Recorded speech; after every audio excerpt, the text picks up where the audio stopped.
Hello friends, welcome back to my YouTube channel पढ़ाई analyse. This is Pooja. Discuss करेंगे आज हम बच्चा एक समस्या समाधान करता तथा एक वैज्ञानिक अन्वेषक के रूप में। ये सीडीपी का चैप्टर नंबर 15 है। और इससे पहले भी हमने 14 चैप्टर तक के वीडियोस के सारे ही इंपॉर्टेंट क्वेश्चंस को जो कि प्रीवियस ईयर में आ चुके हैं उनको डिस्कस किया है पिछले वीडियोस में। तो अगर आपने उनको नहीं देखा है तो उसका लिंक आपको इस वीडियो को डिस्क्रिप्शन में मिल जाएगा, तो आप उसको ज़रूर देखें। एक बेहतर अंडरस्टैंडिंग के लिए हमें ये बहुत ज़रूरी है कि हमें ये पता हो कि कौन से चैप्टर से किस तरीके के क्वेश्चन हमारे सामने आते हैं एग्ज़ाम में, सीटेट के एग्ज़ाम में। तो ये बहुत ज़रूरी है हमारे लिए जानना। तो अगर ये वीडियोस आप देखते हैं तो डेफिनेटली आपको इतना तो मतलब अंदाज़ा लग जाएगा कि किस तरीके की क्वेश्चंस जो है आपके आते हैं और कैसे क्वेश्चन को घुमाया जाता है। तो ये सारी चीज़ें समझने के लिए बहुत ही इंपॉर्टेंट है कि आप चैप्टर वाइज उन सभी प्रीवियस ईयर क्वेश्चंस को देखें जो एग्ज़ाम में पूछे जा चुके हैं अब तक के। तो आशा करती हूँ कि आपको ये भी वीडियो पसंद आएगा। तो प्लीज़ लाइक कर। आपके कुछ ऐसे फ्रेंड्स हैं जो कि सीटेट की तैयारी कर रहे हैं और उनके लिए ये वीडियो अगर आपको लगता है कि हेल्पफुल हो सकता है तो प्लीज़ शेयर कीजिएगा। तो चलिए वीडियो को स्टार्ट करते हैं ज़्यादा टाइम वेस्ट ना करते हुए। फर्स्ट क्वेश्चन है, विशेष रूप से प्राथमिक स्तर पर विद्यार्थियों की सीखने संबंधी समस्याओं को संबोधित करने का सबसे बेहतर तरीका है। तो सबसे पहले क्वेश्चन में हमें ये याद रखना है कि किस लेवल के बच्चों के लिए क्वेश्चन जो है वो पूछा गया है। तो इसमें पूछा गया है प्राइमरी लेवल के बच्चों के लिए। तो हमें बताना है कि कौन सा सबसे सही तरीका है जिससे कि हम बच्चे की समस्याओं को संबोधित कर सकते हैं। ठीक है, तो ये क्या है, क्षमता के अनुरूप विभिन्न शिक्षण पद्धतियों का प्रयोग करके। यानी क्वेश्चन का जो है आंसर होगा वो ऑप्शन नंबर 3 होगा कि बच्चों की क्षमताओं के अनुसार उन्हें अलग अलग तरीके की शिक्षण पद्धति का प्रयोग करने से हम उनकी समस्याओं को या तो सुधार सकते हैं या फिर जान भी सकते हैं कि क्या उनको समस्या है, कैसे उनको हम दूर कर सकते हैं। तो इसका आंसर हो जाएगा ऑप्शन नंबर 3। नेक्स्ट क्वेश्चन है, निम्नलिखित में से कौन सी समस्या समाधान की वैज्ञानिक पद्धति का पहला चरण है। तो इसका आंसर हो जाएगा ऑप्शन नंबर बी, समस्या के प्रति जागरूकता। सबसे पहला जो है किसी भी समस्या के समाधान के लिए सबसे पहले जरूरी है समस्या के प्रति हमारी जागरूकता। अगर जागरूकता होगी तो ही समस्या का समाधान जो है हम करने का शुरुआत कर पाएंगे। तो इसका आंसर हो जाएगा ऑप्शन नंबर 2। नेक्स्ट क्वेश्चन है, अगर वीडियो पसंद आए तो प्लीज़ लाइक कीजिएगा, चैनल को सब्सक्राइब कीजिए अगर आप चैनल पे नए हैं, और जो बेल आइकन दिख रहा होगा आपको बगल में उसको जरूर दबाइए ताकि आपको हमारे आने वाली वीडियो की नोटिफिकेशन आप तक पहुँच सके। नेक्स्ट क्वेश्चन है, शिक्षक डैश के अलावा निम्नलिखित सभी को करते हुए समस्या समाधान को विद्यार्थियों के लिए मजेदार बना सकता है। अब हमें बताना है ये 3 जो ऑप्शन दिए हैं इनमें से एक ऑप्शन ऐसा है जिसके जरिए जो शिक्षक है वो पढ़ाई को यानी कि पढ़ाई को या किसी भी समस्या के समाधान को मज़ेदार नहीं बना सकता। तो वो ऑप्शन हमें बताना है। अगर हमारे क्वेश्चन में कभी भी शब्द लिखा हो नहीं, नॉट, इस तरीके के अगर कोई भी शब्द लिखे हो तो हमें हमेशा ध्यान रखना है। और ये जो अलावा लिखा होता है जैसे इसके अतिरिक्त या इसके अलावा, तो इसका मतलब हमें नेगेटिव आंसर देना है। ठीक है, पहले हम देख लेंगे कि नेगेटिव पूछा गया है या पॉजिटिव पूछा गया है। अगर ना नहीं लगा होता है तो ज़्यादातर नेगेटिव ही आंसर होता है। तो हम इस बात को हमेशा ध्यान में रखेंगे। ऐसा कभी होता है कि हमें पता होता है कि आंसर ये होगा लेकिन हम इस शब्द को छोड़ देते हैं, नहीं, ना, नॉट, ये सब चीज़ें जो लगी होती है इसको हम ध्यान नहीं दे पाते इस पर, और हमारा जो आंसर है वो गलत हो जाता है। तो हमें इस चीज़ का हमेशा ध्यान रखना है। तो इसमें हमारा आंसर हो जाएगा ऑप्शन नंबर 3। जब विद्यार्थी स्वयं से कोई कार्य करने की कोशिश कर रहे हो तो उनसे परिपूर्णता की अपेक्षा करना। ठीक है, तो ये जो चीज़ है तो ये ऑप्शन कहता है, मतलब इस ऑप्शन के अनुसार बच्चा जब खुद से कोई काम कर रहा है तो उससे ये अपेक्षा करना कि उसको वो पूरी तरीके से कर ही लेगा। तो ये बिल्कुल भी समस्या समाधान को मज़ेदार नहीं बना सकता, क्योंकि इससे बच्चे के ऊपर बर्डन पड़ सकता है, बच्चे को टेंशन हो सकती है कि हाँ मुझे ये काम करके ही देना है। तो इसीलिए इसके ज़रिए हम बच्चे का जो है समस्या समाधान को बिल्कुल भी मज़ेदार नहीं बना सकते। तो आंसर हो जाएगा हमारा ऑप्शन नंबर 3। नेक्स्ट क्वेश्चन है, डैश के अतिरिक्त निम्नलिखित समस्या समाधान की प्रक्रिया के चरण हैं। तो इसमें से बताना है कि ये सारे ही जो है 3 पॉइंट इसमें से समस्या समाधान की प्रक्रिया के चरण हैं। तो जो नहीं है हमें वो बताना है, अतिरिक्त लिखा है इस पर आपको हमेशा ही ध्यान देना है। तो इसका आंसर हो जाएगा ऑप्शन नंबर बी, समस्या का छोटे हिस्सों में बांटना। ये जो है समस्या समाधान की जो प्रक्रिया है उसका पार्ट जो है वो नहीं है। तो इसका आंसर हो जाएगा ऑप्शन नंबर 2। नेक्स्ट क्वेश्चन है, योग्यता व योग्यता समूहीकरण, यहाँ पे समूहीकरण होगा के परिप्रेक्ष्य में निम्नलिखित में से कौन सा कथन सत्य है? तो योग्यता और योग्यता समूहीकरण में से हमें बताना है कि कौन सा सत्य। इसका आंसर हो जाएगा ऑप्शन नंबर 4। विभिन्न योग्यता वाले समूहों को ग्रहण करने के लिए अध्यापकों को बहुस्तरीय शिक्षण को अपनाना चाहिए। नेक्स्ट क्वेश्चन है, कक्षा 8 का शिक्षार्थी गणित में त्रुटि करता है, एक शिक्षक के रूप में आप क्या करेंगे?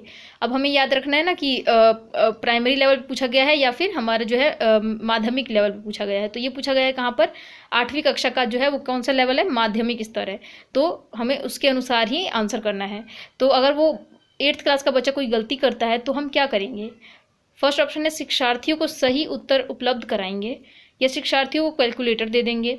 शिक्षार्थियों से कहेंगे कि वह भी विकल्पनात्मक पद्धति का प्रयोग करे तथा स्वयं श्रुति का, यहाँ पे त्रुटि होगा सॉरी, त्रुटि का पता लगाने के लिए उसे दोबारा करे, या फिर उसे कहेंगे कि शिक्षार्थी को दिखाएंगे कि त्रुटि कहाँ थी और शिक्षार्थी को उसे दोबारा करने के लिए कहेंगे। तो हम उसको क्या कहेंगे? उसको कहेंगे कि विद्यार्थी कि वह भी विकल्पनात्मक पद्धति का प्रयोग करे। मतलब अगर एक तरीके से सही नहीं हुआ आंसर तो उसको दूसरी तरीके से करे, हम उसको ये कहेंगे। और खुद पता लगाए, खुद देखे कि उसने क्या गलती की है। अगर बच्चा खुद देखेगा कि उसने अभी इस बार ये गलती की है और पिछली बार उसने ये गलती की थी, तो इससे बच्चे का जो है खुद पर। नेक्स्ट क्वेश्चन है, एक विद्यार्थी इस प्रकरण में मुख्य बिंदुओं को रेखांकित करती है, उसका एक दृश्यात्मक प्रस्तुतिकरण बनाती है तथा प्रकरण की समाप्ति पर अपने दिमाग में उत्पन्न होने वाले प्रश्नों को प्रस्तुत करती है। तो वह क्या करती है? ये इस तरीके से वो क्या कर रही है? वो क्या कर रही है? विचारों के संगठन के द्वारा अपने चिंतन को निर्देशित करने की कोशिश कर रही है।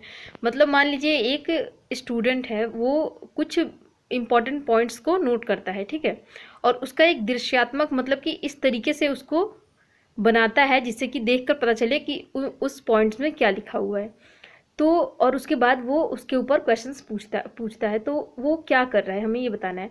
तो वो क्या कर रहा है, अपने उसके जो विचार हैं उनको, अपने चिंतनों को निर्देशित कर रहा है उसके जरिए, अपने विचार के जरिए, कि वो बताने की कोशिश कर रहा है कि वो किस तरीके की थिंकिंग रखता है इस पॉइंट्स पर। तो इसका आंसर हो जाएगा ऑप्शन नंबर 1। नेक्स्ट क्वेश्चन है, बच्चों में ज्ञान की रचना करने और अर्थ का निर्माण करने की क्षमता होती है, इस परिप्रेक्ष्य में शिक्षक की भूमिका है।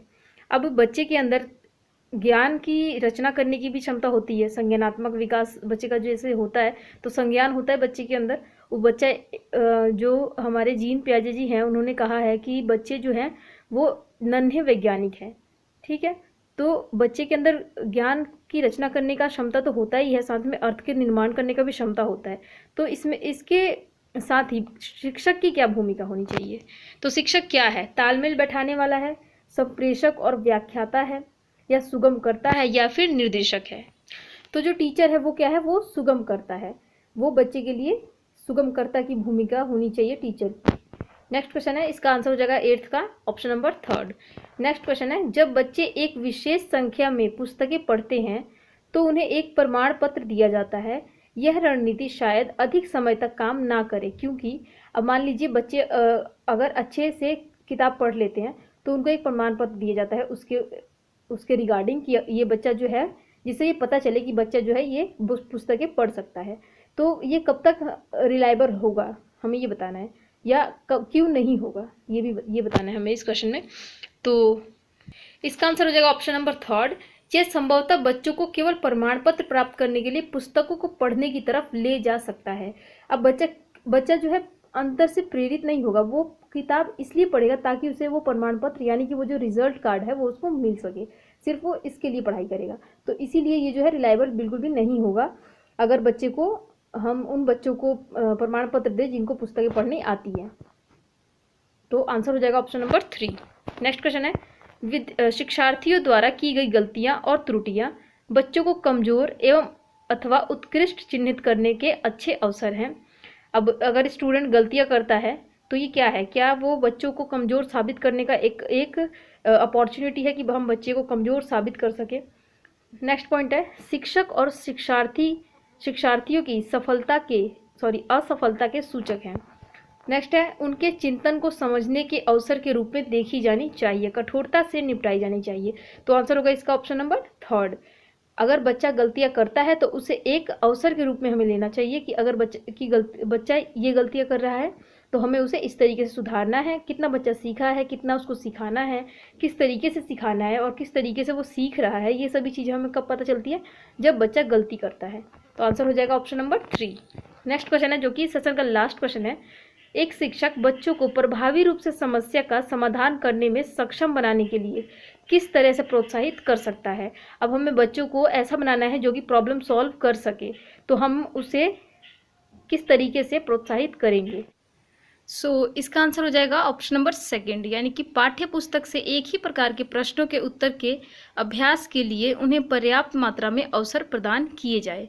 मतलब एक ही तरीके के प्रश्नों के अगर उत्तर के लिए हम बोलेंगे कि प्रैक्टिस करें अगर बच्चे, तो इससे क्या होगा, बच्चे का समस्या समाधान का जो क्षमता है वो और भी ज़्यादा अच्छा हो जाएगा। तो आंसर हो जाएगा इसका ऑप्शन नंबर सेकेंड। तो इसी के साथ ये सेशन कंप्लीट होता है। अगर आपको अच्छा लगा हो तो प्लीज़ वीडियो को लाइक कर दीजिए। आपका एक लाइक हमें बहुत मोटिवेट करता है और हमारे लिए बहुत मायने रखता है, तो प्लीज़ लाइक कर दीजिएगा। और अगर ये वीडियो आपके लिए हेल्पफुल हो और आपके फ्रेंड्स के लिए भी हेल्पफुल हो जो सीटेट की तैयारी कर रहे हो, तो प्लीज़ उनको भी ये वीडियो सेंड कर दीजिएगा ताकि उनका भी कुछ हेल्प हो सके। और हमारे साथ सीटेट की तैयारी के लिए जुड़े रहिए एंड चैनल को सब्सक्राइब कीजिए, बेल आइकन को दबाइए ताकि हमारे आने वाली नई वीडियो की नोटिफिकेशन आप तक पहुंच सके। और इसी के साथ पढ़ते रहिए। एंड अगर आपके पास कोई भी सजेशन हो इस वीडियो से रिलेटेड कि इसमें और भी किस तरीके से सुधार किया जा सकता है, इम्प्रूवमेंट की जा सकती है, तो आप कमेंट बॉक्स में कमेंट कर सकते हैं कि किस तरीके से इसे और भी बेहतर बनाया जा सकता है। और अगर आपकी कोई क्वेरीज हो सीटेट के किसी भी क्वेश्चन को लेकर या किसी भी टॉपिक को लेकर, तो आप मुझसे कमेंट बॉक्स में पूछ सकते हैं। और आप हमारे साथ व्हाट्सअप ग्रुप पे भी जुड़ सकते हैं। अगर व्हाट्सअप ग्रुप से जुड़ना चाहते हैं तो अपने जो व्हाट्सअप नंबर है उसे आप वीडियो के नीचे कमेंट में कमेंट करें नंबर लिखकर, तो मैं आपको व्हाट्सअप ग्रुप से ज्वाइन कर दूंगी। और अगर आप हमारे फेसबुक पेज से जुड़ना चाहते हैं तो फेसबुक पेज पढ़ाई एनालाइज नाम से आप सर्च कर सकते हैं FB पर, तो वहाँ पर आपको हमारा फेसबुक पेज मिल जाएगा। तो वहाँ से भी आप फेसबुक पेज को लाइक कर सकते हैं और वहाँ से आप हमारे चैनल को सब्सक्राइब भी कर सकते हैं। तो इसी के साथ चलिए, thank you so much for watching this video.